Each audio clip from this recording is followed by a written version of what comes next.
So, meron tayo ditong BR bat na panglaro. So, wala siyang butas. So, ang kahoy nito is mangyum na wood. Napaka kunat. Itong bat na to is order ni Sir Jomar. Yan.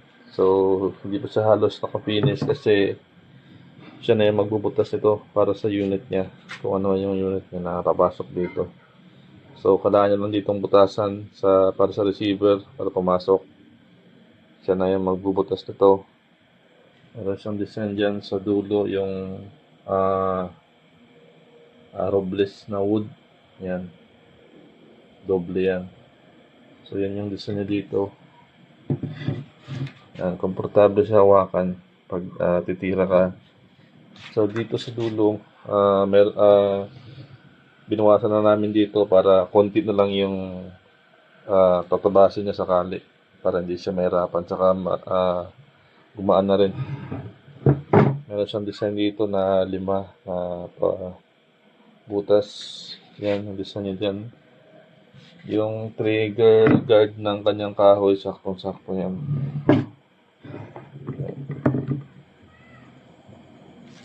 Yan. Yan yung unit na bat na gusto ng sir.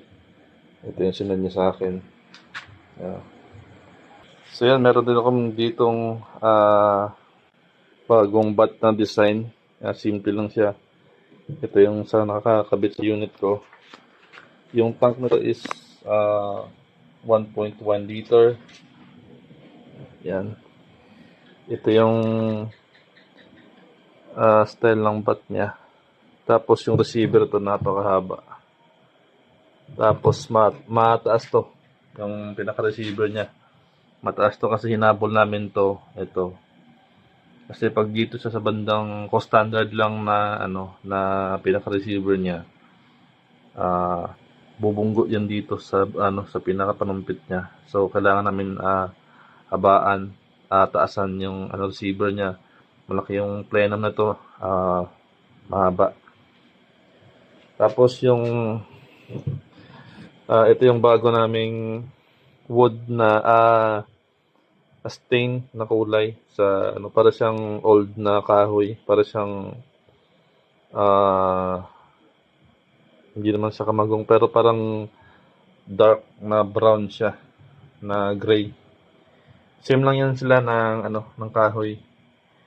Na stain lang ko lang to. Yan. So matagal din na bago na nagkaganito yung kulay niya sa sobrang daming kailangan na experiment.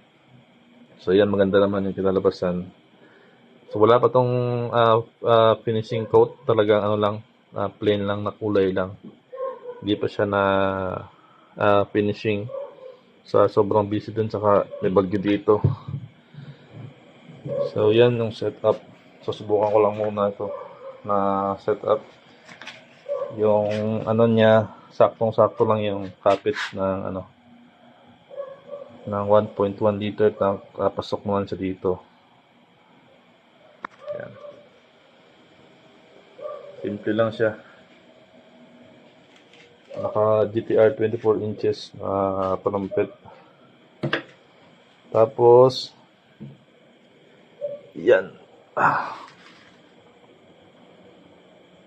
Para siyang gray. Gray talaga siya. Ang balak dito na pintura is yung matte din para hindi siya shiny. Yung matte lang. Matte finish. Yan, naka 1.1 na tangke. 1.1 liter. 24 inches na GTR. Huma regulator. Yung gauge na maganda rin yan. Tapos, yan. Personal ko na unit. Sa, na panglaro ito na unit. Malaki. Tingnan natin kung gaano kahaba ito. Nakalimutan ko na. 6 inches. Yan, 6 inches siya. Mahaba siya. Yan.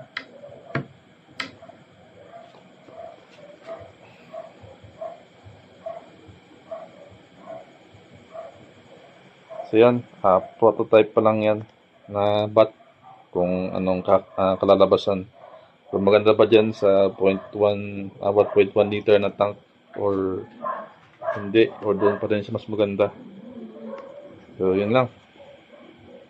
PM lang sa page na GT Sports kung gusto nyo nito magkaroon ng panglaro na bat. Yan. Suwabe yan, pagkakagawa.